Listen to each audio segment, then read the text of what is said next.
हरियाणा के हमारे ग्रामवासियों, आज का दिन बहुत विशेष है।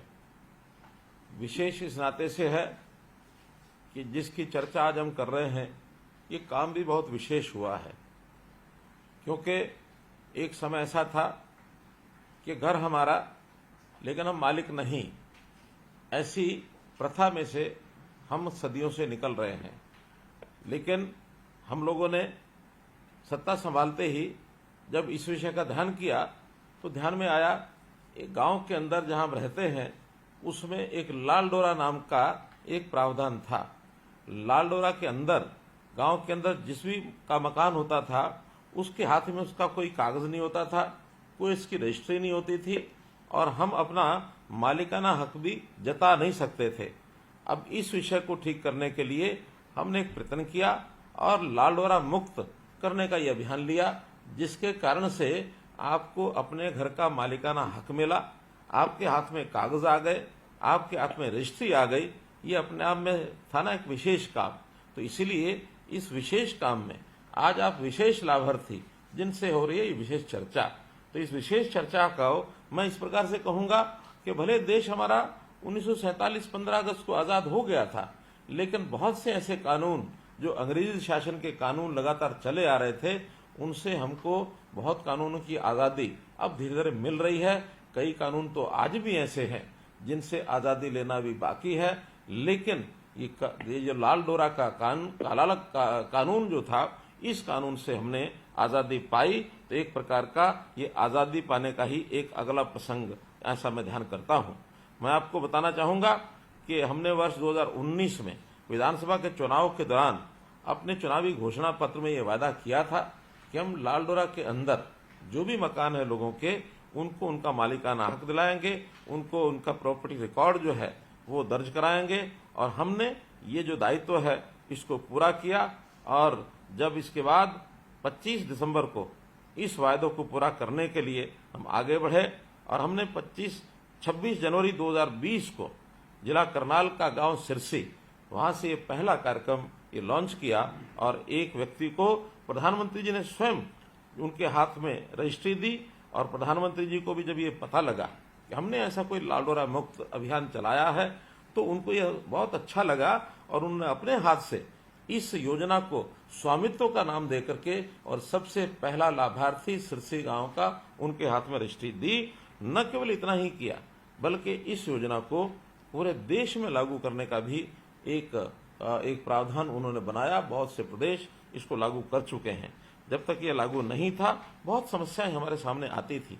गांव के अंदर पड़ोसी का झगड़ा होता था, हमारे प्लॉट और मकान की जो रजिस्ट्री नहीं होती थी, इसके कारण से मकान का कोई हम ऋण भी नहीं ले सकते थे। हम इस मालिकाना हक पर को जताने के लिए कई बार पड़ोसी से झगड़ बैठते थे, कभी परिवार के अंदर लड़ाई झगड़े होते थे। हमारे जो कोर्ट्स में जितने भी केस चलते हैं, उनमें इसी प्रकार के जमीनों के झगड़े ये बहुत अधिक होते थे। कोई धोखे से कब्जा कर लेता था, कहीं कहीं तो हमें निशानदेही आदि के विषय को लेकर के भी पड़ोसी से भी कई बार झगड़ा होता, उससे बातचीत खत्म हो जाती थी, हमारा भाईचारा समाप्त हो जाता था। तो इस भाईचारे को समाप्त होते हुए देखते हुए हमें जो समस्याएं आई, तब इस योजना को जैसे हमने लागू किया, तो इस योजना के लागू करते ही सब चीजें एक योजना से ही एक झटके में समाप्त हो गई, झगड़े खत्म हो गए, मालिकाना मिल गया। तो इस प्रकार से एक लाभदायक ये योजना हमने इसको चालू किया है। मैं आपको बताना चाहूंगा कि 6260 गांव हरियाणा के गांव हैं, जिसमें 25,17,000 ये प्रॉपर्टी कार्ड ये बनाने के लिए हमने उसकी निशानदेही करा करके अंतिम रूप दिया है। और अभी तक उनमें से 24,51,000 कार्ड धारकों को ये कार्ड मालिकों को ये कार्ड दिए भी जा चुके हैं और इन सबको परिवार पहचान पत्र के साथ जोड़ा गया है। और इन कार्डों के वितरण के बाद अब हमारे राजस्व विभाग ने रजिस्ट्री करनी शुरू की है। 4,62,000 संपत्तियों की ये रजिस्ट्री अब तक हो चुकी है। तो इस प्रकार से इस काम को हमने अंजाम दिया है। और इसके अंदर लाल डोरा के अंदर की भूमि और संपत्ति का रिकॉर्ड तो सही रहेगा, मालिकाना हक में भी कोई विवाद नहीं होगा और हमें लोन भी मिल सकेगा। हम अपने घर को बेचते हैं तो उसका रेट भी, उसके दाम भी अच्छे मिलेंगे। तो ये सब विषय हुए हैं। हमें अगर इसकी फर्द लेनी होगी तो इस फर्द को भी ऑनलाइन हम ले पाएंगे। जमीन की फर्द को ऑनलाइन किया है, जिसको फर्द के लिए हमको पटवारी के, हमको तहसीलदार के चक्कर काटने पड़ते थे। अब न पटवारी के पास जाना होगा, न तहसीलदार के पास जाना होगा। एक क्लिक बटन CSC पर हम जाएंगे, फर्द ऑनलाइन ले लेंगे, तो उस फर्द का हम उपयोग कर पाएंगे। इसी प्रकार का शहरों में भी हमने प्रॉपर्टी जो है, उनकी संपत्ति जो है, वहां भी एक प्रॉपर्टी ID ये हमने बनाई है। और उस प्रॉपर्टी ID बनने के बाद शहर के वो सब नागरिक भी बहुत से विषयों से जो उनके झगड़े के कारण बनते थे, उन झगड़ों में से बच निकले हैं और शहरों की प्रॉपर्टी के दाम भी उससे बढ़ गए हैं। हमने बहुत से और इस प्रकार के काम किए हैं जो हमारे सबके जीवन को सुखी जिन्होंने किया है। और खास करके अगर मैं कहूं कि हमारे जो लड़ाई झगड़े, हमारे जो कोर्ट के अंदर चल रहे जो ऐसे विवाद होते थे, कभी कभी तो हमें ध्यान में है कि कोई एक झगड़ा सब तहसीलदार से शुरू हुआ, नायब तहसीलदार, उसके बाद वो तहसीलदार को भेजता है, तहसीलदार आगे DRO डिप्टी कमिश्नर उसको भेजता है, फिर वो कमिश्नर को भेजता है, कभी कभी FCR तक पहुंच जाता है। न जाने इस यात्रा में कब कौन अधिकारी उसको रिमांड पर भेज करके नीचे वो भेज देता था। तो ये जो केस वर्षों वर्ष तक पीढ़ी दर पीढ़ी भी कई बार चलते थे। ये सांप सीढ़ी का खेल जब चलता था तो हमने उसमें एक रिमांड की जो प्रथा होती है, उस रिमांड की प्रथा को समाप्त किया। और रिमांड की प्रथा को समाप्त करने से ये सांप सीढ़ी का खेल बंद हुआ और एक निश्चित समय में किसी भी झगड़े का या किसी भी विवाद का निपटारा ये करना सुनिश्चित हो गया है। एक बहुत बड़ा लाभ ये हमको हुआ है।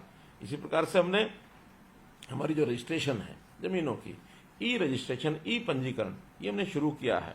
कभी कभी तहसीलों में जाने के बाद भी हमको घंटों घंटे बैठना पड़ता है, दिनों दिन इंतजार में कई बार निकल जाते हैं कि आज रजिस्ट्री होगी, कल रजिस्ट्री होगी।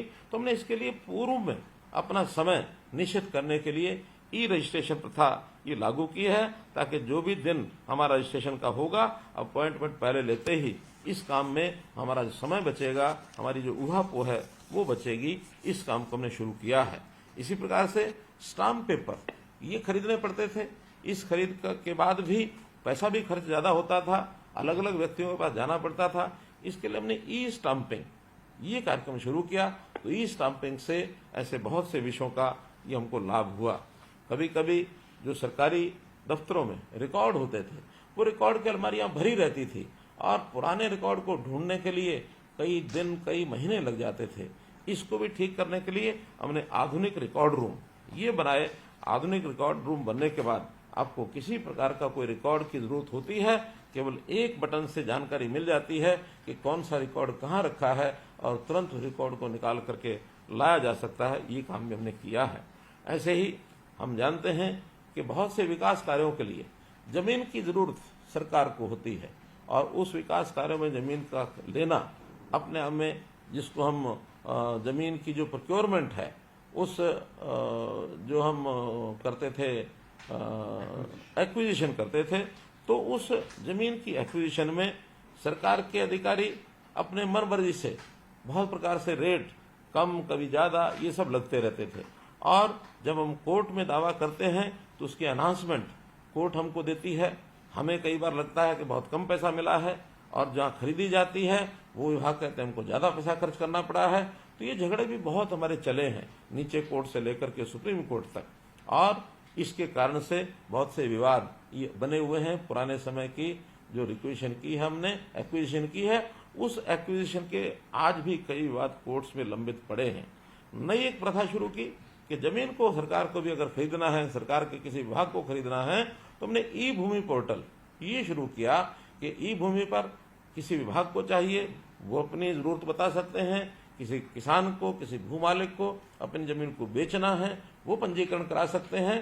तो हम लोगों ने एक सरल तरीका अपनाया है